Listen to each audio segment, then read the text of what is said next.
Ben sat alone on the edge of the school field, watching the others laugh and joke in a group. His lips remained sealed, not because he had nothing to say, but because the weight of imagined judgment crushed his voice before it could rise. From childhood, Ben had always been the quiet one. At birthday parties, he clung to his mother's leg. In school, he would rather take a 0 than present anything in front of the class. Even asking for extra ketchup at a restaurant made his heart race like 1,000 drums in his chest. Years passed. His school life was filled with missed chances, unnoticed talents, and silent days.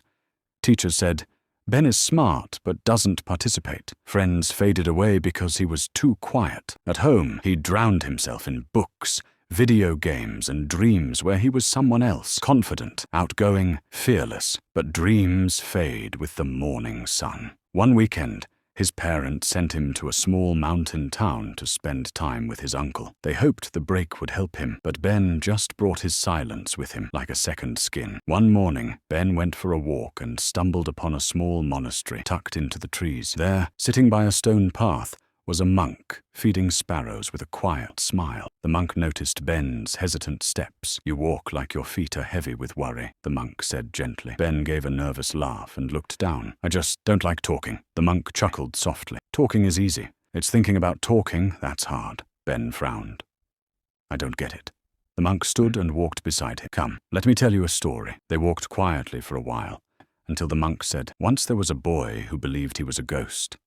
He thought no one could see him, so he never waved. He thought no one could hear him, so he never spoke. But one day, he realized the problem wasn't that others couldn't see him. The problem was he had stopped trying to be seen." Ben blinked, unsure if the monk was speaking about him. The monk stopped and faced him. "Introvert, extrovert, these are just labels, like price tags on clothes. But you're not for sale, are you?" "No," Ben said softly. "Then stop wearing a label," the monk said, smiling. "You were never shy. You just imagined a wall that doesn't exist. Tear it down?" Ben's lips trembled. "But what if I say something wrong?" The monk looked at the sparrows pecking at the earth. "Do they ask permission to sing? Do the trees apologize for growing? Why should you apologize for existing?" Those words planted themselves deep in Ben's mind. That night, he wrote them in a notebook. "Introvert is not who I am. It's just who I thought I was." Something shifted. It didn't happen overnight. The next day, he smiled at a shopkeeper and said, "Thank you," a little louder. The day after,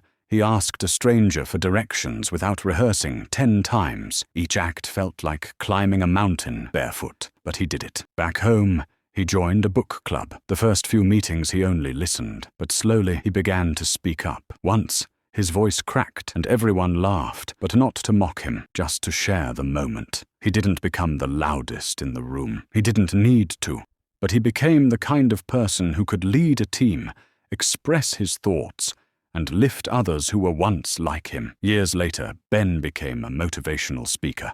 Of all things, he stood on stages in front of hundreds and told the story of the monk on the mountain. He'd start with, "I used to think being quiet made me invisible. Now I know it made me observant.